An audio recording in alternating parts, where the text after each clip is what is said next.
여러분 안녕하세요. 즐거운 추석 보내셨나요? 오늘도 어김없이 계속해서 소율이 문답을 진행합니다.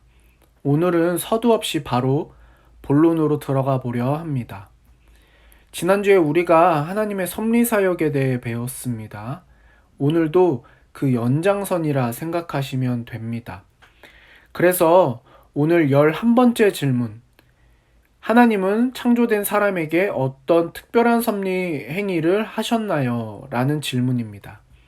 그에 대한 답은 하나님께서 사람을 창조하셨을 때 완전한 순종을 조건으로 하여 그와 생명의 언약을 맺으셨으며 사망의 형벌로 선악을 알게 하는 나무의 열매를 먹지 못하게 금하셨습니다. 입니다. 해당 구절로는 갈라디아서 3장 12절 말씀, 그러나 율법은 믿음으로 생긴 것이 아닙니다. 오히려 율법을 지키는 사람은 율법으로 살 것이다 하였습니다. 창세기 2장 17절 말씀, 그러나 선과 악을 알게 하는 나무의 열매만은 먹어서는 안 된다. 그것을 먹는 날에는 너는 반드시 죽을 것이다. 아멘.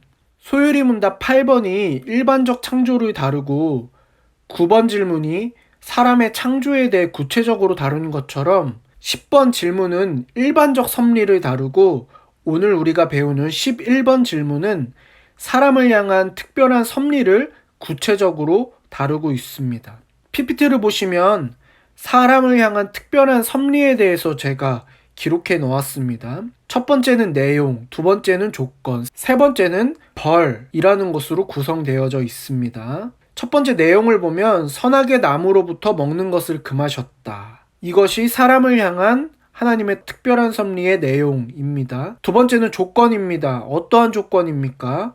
완전한 순종을 요구하는 조건입니다. 세 번째는 벌입니다. 이것을 수행하지 않았을 때 내려지는 결과이죠. 바로 죽음입니다. 그래서 오늘 우리가 크게 세 가지 부분으로 나누어서 한번 이야기해 보려고 합니다. 첫 번째는 하나님께서 사람과 생명 언약을 맺으시고 라는 부분입니다. 여러분, 어렸을 때 이런 경험을 해보신 적이 있을 것 같아요. 받아쓰기 시험을 봐서 100점을 맞으면 부모님께로부터 1,000원을 받았던 기억이 있으십니까? 이것이 조금 더 크면 확장되죠. 그래서 다른 과목도 100점을 맞으면 용돈을 받습니다. 또 중학교에 들어가서 생일이 되면 부모님께서 핸드폰을 사주시는 경우도 있죠. 그런데 이것을 엄밀히 말하면 우리가 이것을 받을 자격이 있는 것이 아니고 우리 부모님이 우리에게 꼭 줘야 할 책임도 있는 것은 아닙니다. 부모님이 그동안 먹여주고 입혀주고 애지중지 키워준 것을 생각하면 당연히 우리는 열심히 노력해서 100점을 맞아야 하죠. 또 학교도 잘 다녀야 하는 것이죠. 그런데도 부모님은 100점 맞은 것을 격려하기 위해서 용돈을 주고 큰 사건 사고 없이 건강하게 계속해서 자라는 것이 고마워서 핸드폰 또한 사주는 것을 경험합니다. 이 1,000원과 핸드폰은 아이들이 받을 자격이 있어서 주는 것이 아니라 자녀들에 대한 사랑 표현이고 앞으로 더 자라라는 격려의 표현입니다. 하나님과 피조물 사이의 격차는 너무나 커서 피조물이 하나님께 무엇을 했으니 상을 달라고 할 자격이 없습니다. 그러기에 피조물이 하나님께 너무나 많은 것을 빚지고 있는 것입니다. 피조물이 가진 것 중에 하나님께로부터 오지 않은 것이 없죠. 그러므로 피조물은 무익한 종의 비유처럼 해야 할 바를 다 한 후에 우리가 해야 할 일을 한 것뿐입니다 라고 말해야 합니다. 그런데 하나님은 스스로 낮아지셔서 자녀들의 순종에 대해 축복과 상급을 주시겠다고 언약을 맺으셨어요.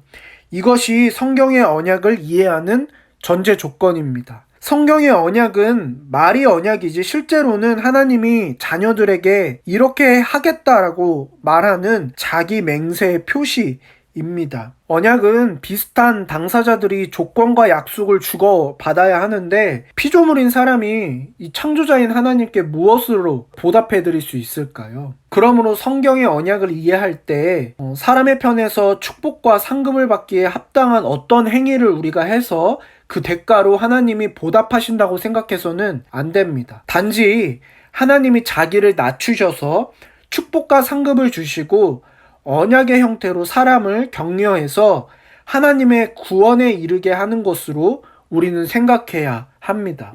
그럼 두 번째 파트입니다. 완전한 순종을 조건으로 하여 라는 파트입니다. 여러분, 세상에는 털어서 먼지 안 나는 사람이 없죠. 사람이 하나님께 완전한 순종을 할 수 있을까요? 당연히 없습니다. 아담이 죄를 지은 이후에 사람은 죄를 안 지을 수가 없습니다. 그런데 아담이 죄를 짓기 이전에는 죄를 지을 수도 있고 안 지을 수도 있는 상태였어요. 앞서 사람의 창조에 관해서 살펴본 것처럼 하나님은 지식과 의와 거룩함으로 사람을 지으시고 그 마음에 하나님의 법을 기록하셨는데 그 법을 행할 능력을 주시는 동시에 아담의 자유의지에 맡겨서 죄를 지을 가능성도 남겨두셨기 때문입니다. 하나님은 에덴 동산을 만드시고 아담을 거기에 두어서 그곳을 경작하며 지키게 하셨어요. 이 경작과 지킴에는 얼마나 많은 지혜와 올바른 결정이 필요한지 모릅니다. 또 아담은 하나님이 데리고 오신 각종 들짐승과 새에게 이름을 지어 주었어요. 여기서 이름을 지었다는 것은 단순하게 중복되지 않도록 이름을 배열했다는 것이 아니라 각종 들짐승들과 새의 속성에 맞는 이름을 만들어냈다라는 것입니다. 어른의 모습으로 창조된 아담은 사회 경험을 한 적도 없고 누군가에게 가르침을 받은 적도 없는데 어떻게 동산을 관리하고 짐승들의 이름을 지었을 수 있을까요? 이것은 하나님이 아담을 성인으로 만드실 때 단순히 외형만 성인으로 만드신 것이 아니라 지적 능력과 통찰력도 성인 수준으로 창조하셨기 때문에 가능합니다. 하나님은 아담의 마음에 하나님의 법을 기록하여서 하나님을 영화롭게 하고 즐거워하며 살도록 만드신 것입니다. 하나님은 단지 선악을 알게 하는 나무 열매를 먹지 말라는 명령 하나만으로 아담의 순종 여부를 결정하지 않으셨습니다. 이미 하나님의 법이 아담의 마음에 있고 이 법을 잘 지키는지가 선악을 알게 하는 나무 열매를 먹지 않는 것으로 표현될 뿐입니다. 아담과 하와가 하나님을 자신들의 창조자로 인정하고 자신들은 피조물임을 알아서 자신들의 소견에 옳은 대로 하는 것이 아니라 하나님이 알려주신 진리의 말씀대로 하겠다는 생각을 가졌다면 그들은 선악을 알게 하는 나무의 열매를 먹지 않았을 것입니다. 그런데 그들은 눈이 밝아져 하나님과 같이 되어 선악을 알고 싶은 잘못된 욕망에 따라 그 나무의 열매를 따먹었습니다. 그러므로 온전한 순종에 실패한 것입니다. 마지막 파트입니다.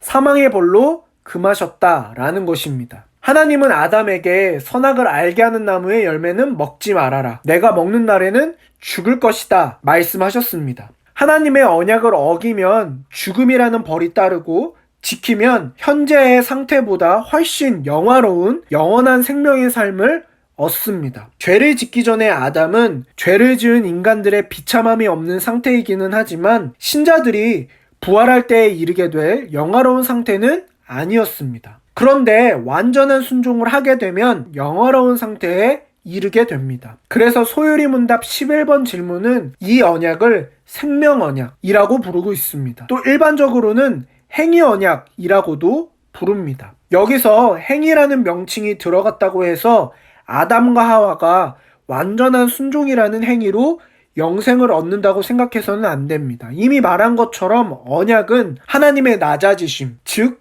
은혜로 성립된 것입니다. 그들이 해야 하는 완전한 순종은 그들의 의무이지 어떤 축복과 상급을 요구하는 권리의 근거가 될 수는 없습니다. 다만 하나님이 완전한 순종을 조건으로 해서 그들에게 영생을 주기로 은혜를 베풀어 주셨습니다. 따라서 완전한 순종이라는 조건은 엄밀한 의미의 계약서적인 조건이 아니라 하나님이 은혜를 베푸시는 방식일 뿐입니다. 그들이 행위 언약을 어겨 죽음에 이르게 될 때 하나님은 이들과 은혜 언약을 맺어 영생의 길을 여셨습니다. 여러분, 결론입니다. 하나님께서는 다른 피조물과는 다르게 사람과 언약을 맺으셨습니다. 그것은 생명 언약이며 행위 언약입니다. 최초의 아담은 완전한 순종을 통해 영원한 생명의 삶을 얻을 수 있었습니다. 하지만 아담은 실패했습니다.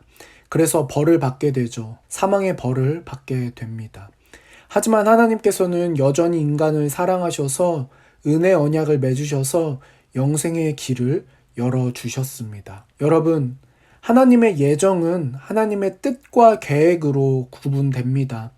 우리를 향하신 하나님의 뜻이 하나님의 무한하고 영원한 사랑과 지혜로 표현됩니다. 거기에는 사사로운 꼼수가 없고 가장 큰 지혜와 거룩함으로 깃든 계획이 있을 뿐입니다. 우리의 인식으로는 다 헤아릴 수 없고 이해가 되지 않지만 하나님의 무한하신 지혜가 영원의 관점에서 나타나는 줄 알고 사람을 향한 하나님의 섭리를 우리는 받아들여야 하는 것입니다. 그래서 우리가 하나님의 예정과 섭리 속에서 나를 향한 하나님의 지혜와 사랑을 날마다 묵상하고 체험하며 살아가는 저와 여러분이 되기를 소망합니다.